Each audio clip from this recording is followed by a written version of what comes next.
We have a bunch of products at Digital Wealth Partners and many that we're going to bring to market here in 2026. I think people have a lot of questions around those. Can you Yeah, speak to, some of the things that exist today? sure. So from a high level, we have two fund structures. We have the income fund and growth fund. These are again require clients to be accredited investors. So $1 million net worth minus the value of their primary home. And there's also some income thresholds that they can get over 300,000 if they file joint tax return. So the goals of these funds are sort of as the name implies. The income fund, the goal is to provide income to clients, so cash flow to clients in their account. The goal of the growth fund is to grow the amount of digital asset they hold, in this case, XRP. Now, when clients come in, one of the first questions they ask if they are accredited and interested in being in the funds is, what allocation should I have? Should I have some of both? Should I just be in one? Should I just be in the other? And again, it comes down to what are their specific needs and what are their specific goals. If they are again, younger, they're in digital assets for the next 10 plus years. They're just looking to grow the amount they have, and the growth fund can be a good solution for them. If they are retired and a large percentage of their assets are in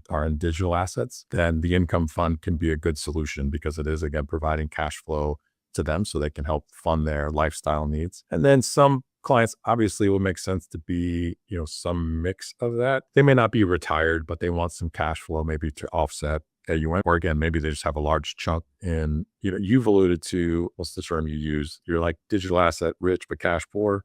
Yeah. So we do have clients like that at, again, all age spectrums. So they just may need some cash again to help offset AUM fees or some lifestyle things that they want to accomplish. And so we'll talk through which of those makes the most sense depending on their situation. And then, like I said, that kind of gets plugged into their plan, and we sort of look at that outcome. And again, back to the planning side, we're looking at, we're touching base with clients on a quarterly basis just to check in, and then reevaluating their plan on that annual basis. So as things change, allocations may change. We may shift from one fund to the other, or if they're in neither fund, then they may decide to get into the fund or funds.